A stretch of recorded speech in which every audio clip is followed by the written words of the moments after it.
maka uru kane kanisa no ne wan gi ng'ato ma nomiyo koro nikech gin jopacho ne watudore kode bang'e waduogo wadwaromo Mombasa kumomera ni ne nitie kaeto bang'e wachako osiepe ng'ama jaduong' kendo mogik wachega duto to en bende kano wayudore kode wayudo ochewa mabende luor maber ma wang'gi be ok tek be ok pund ne ng'ato nitie weche moko ma koneni to punda oringo ng'wech matek nikech moro ang' ibiro kwaye gimoro ang' ibiro kwaye gimoro kolos kodi kinde moro ne nitiere chandruok matin e kindgi to bang'e naneno ka en chandruok mapong'e makelo nabiro kama waluso kode ni nakete piny mawaluso kode maber manakone ni par dalau kaka chal kaka enene ochal nade ka koro nyako mabe nyoche chunyo nyaka yo sani koro to ka oyudo nyako awuoro ni en ng'ama jaluor kabisa weche modong' ok otimore makae to jo Gemrai ka ma jodala ka ok okawo okang'no mondo gitim mano ok mana wachgi mano ok wachwa wan koro watieko tich mano ok wachwa nikech gin apani nyalo neno nyare nitie kama duong' chungani nyare nitie kama duong' to kod nyako machielo Vera to gi machielo bende to gin ema ginitie kuom mano awacho ni wuon Vera odhi to mondo odhi gi kwe maber mar Nyasachwa kendo ka pinyruoth Nyasaye biro gi pinyruoth machielo to en bende ibiro pare kaluwore kod tichne mosetiyo. An aonge gi weche mang'eny ahinya ruok onend gi kwe Nyasaye mondo ogwedh Kiwanja Nyasaye mondo ogwedh jowa duto te awacho ni ang'owa amen. Mochopo e orani amosuno kweru remeu kendo an aparo ni abedo gi tabu matin nikech umiya thuolo mar loso ka jodala oseloso mosewacho weche duto apani mara en mana mondo mi atieka matin madipono dong'. Mokwongo manyalo wacho gimokela kama duong' ahinya en mondo mi akuu kodu kanyakla kuom wito ora Joseph Odoyo manyiche aora macho genrego maber kendo kaka joloso moko osewacho ne ong'eyo oda kawan kode Mombasa higni mosekalo kuom ndalo masenene godo mang'eye kagidagi Nyamera nyocha en ng'at malong'o en ng'at majawat kata bed mana ni kaka Omera wacho ni ok otimo watno diponi ne en gi chuny mar timo wat to saye mane ok ochopo omiyo warwake dalawa nyicha en osiepwa waloso kode ka nitiere weche matindo mantie dala kanyo nyicha wabedo piny to waloso najadhi nyae kata ode ka gidak Katituku to waloso kodgi wapuonjogi mondo ging'e ni Nyasaye ema nyalo konyo ng'ato. Aparo ni mondo wakony sa waseloso mang'eny dala waseloso kate ma giwedewa gosiepewa manitiere ka mok apani dang' wawach weche mang'eny ka wawacho mang'eny to wadhi nuoyo to uneno kaka koth be biro. Machielo en kwayo kendo Omera moa Urudi Opiyo Ngwal bende mosechopo kama entie. Amoso uduto nokweuru. Kakelo dudu nitie wedowa moa nyaka malo goda buoro nitie mo ujo dalani bolem nikech kata mana kolamnu to uno kulem lemo dhi mana nono omiya kawo ni jodalani bedo Nyasaye mar Nyasaye makata kore lamunu Nyasaye to Nyasaye winjo ywaku. Machielo en ni adwa siro wach ma oro ma Jakagano wacho ka uchiko itu malong'o ne gima Jakagano wacho to be kata mana neno mowacho ni watimo ndok watimo osetieko weche osebiwa puonj man wuoche ga masiro ni walu kaka osomo gino endo to mondo obedo joma beyo warit godo sechewa ka chiegoro gi. Mogik en ni ne Nyamera wan gima Nyasaye biro konyowago wabiro chamo kiringi biro irwa. To maduong' en ni kaka joma ng'eny osewacho, iyudo ka ji tesa mituo kata ka en osiptal kamoro amora ma intie, tiyudo ka koro kata kisedhi kayuoga, joma dhi kayuoga, kata kisewe yaka daktari, tiyudo ka koro duto we in Nyasaye. Kar in Nyasaye ni wadu.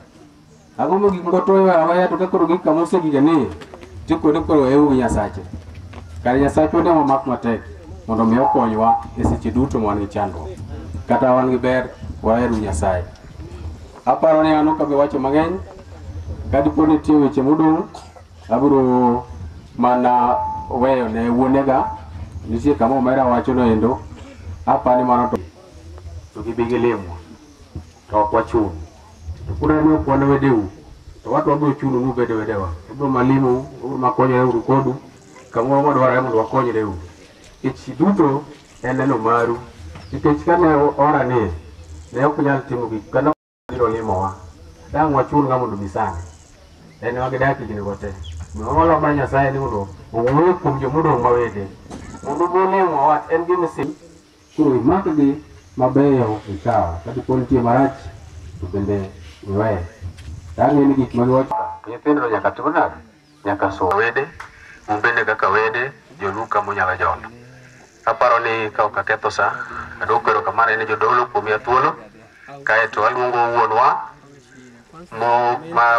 maduong' mokoro dong' e dala, jaduong' Joseph Owiti. Kuom Jehova Nyasaye, nikech ngima ma an godo en ma Nyasaye. Kendo ndiko wacho ni ngima ma ng'ato ka ng'ato ni godo, kik ng'ato wuoro ni ngima ma en go en mar iwuon. Mak mana ni ngima ma wan go duto kaendi kaka waromo kaendi en ma Nyasaye. Yesu pake. Basi chunya obedo maluor kacha kaduogo ni dalane. Ma endi koro dwe kamar adek e dala kaendi. Kendo ka en wach mar tho morewa kaendi ema miyo abiro kaendi. Ok asebiro mondo yaw thuolo kata ni nyithinde monyuolo. Yesu pake. To joge adhi ng'wenyo kuon kod makati. Yesu pake. Nyaka sa dakika ma atiyogo niendi ma ora moro ma winjo dweche adek kurumo kata dweche ariyo. Osenego wadgi kendo tuo owadgi tuo to gineno to ging'eyo dalili ni to tuoni motuo niendi en e kind gimiluongo ni ngima kod tho. Ok gitimo mana. Koro kik owik jaode. Nera biro iko ika jaode, obiro timo atima nyasi ma jaode. Uneno ni chieng' moro unutam nyige, mosechung ka mosepong' kaendi, mondo chieng' moro kik odhi tedo, mondo gisik kaendi, kata chieng' moro jogo monwang'ogi, bedo ka biro dak ma kodgi nono, kaka odak gi nyara nono, bende onge wach. Yesu pake. Aparo ni e kinde duto kata ji mobedo kaendi, ng'ato kawo nyare, ng'ato to kawo mwandu koro. Nyingo machon be tudo onge nikech nyingo machon igolo be 20 wiye. Awinjo ni loka koni inyo be 20 wiye. To ka tuwa kaendi to nido kapar koni dhiang' 10 kod 2 notindo rume sani. Kese nwa dhiang' moro achiel kata dhok 2 isetieko wachni timore nade? Ruma. Yesu pake. Koro aweno wado maduong'. Modong' e dala wa. Manto kaduong' nitie wado maduong'. Ma bende ok ang'e gima miyo kunde ko nyinge. Yesu pake. Ok ang'e gima miyo ndiko nyinge, keni ya wiyi kode, akeni ni to onge odhi Mombasa ok ang'eyo. Koro ang'e na to wene thuolo tuko nyuoye witgi duto. To kapo ng'at kabuya mondo bi okonyo ikora, gichung' gi uru duto, bedi ne isechung', bedi ne pok ichung', koro adwa ni uchung' duto te.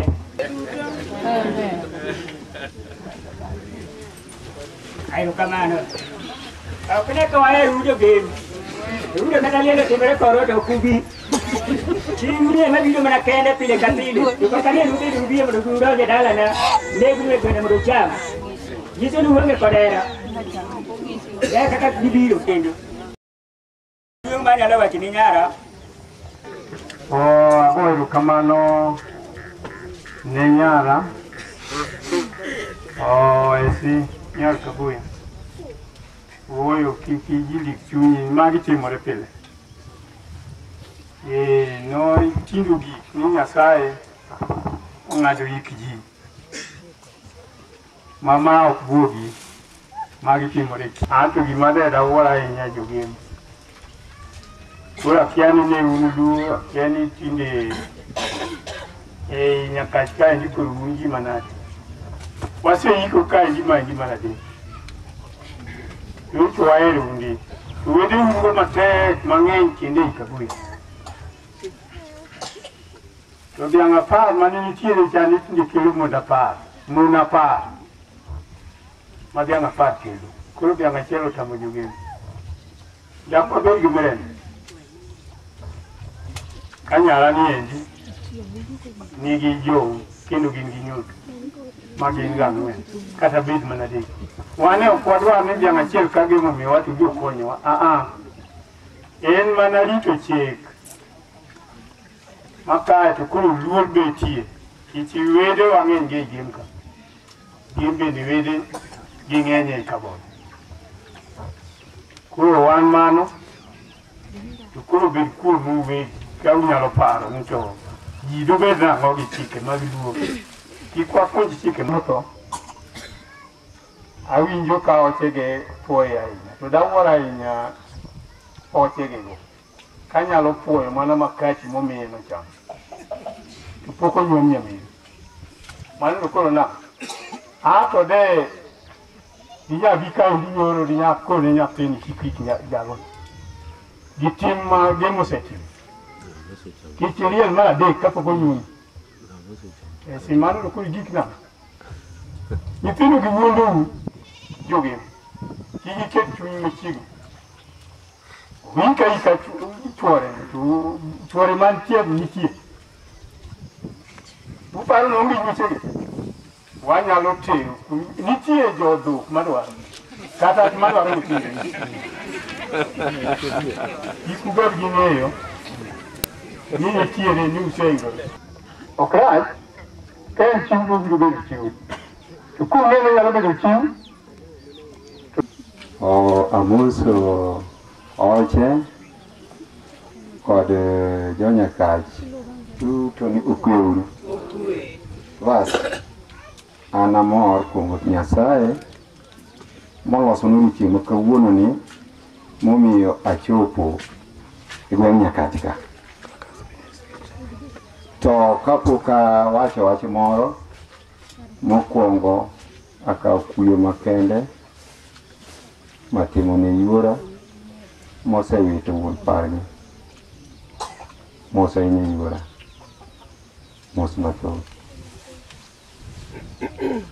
mosura ahinya.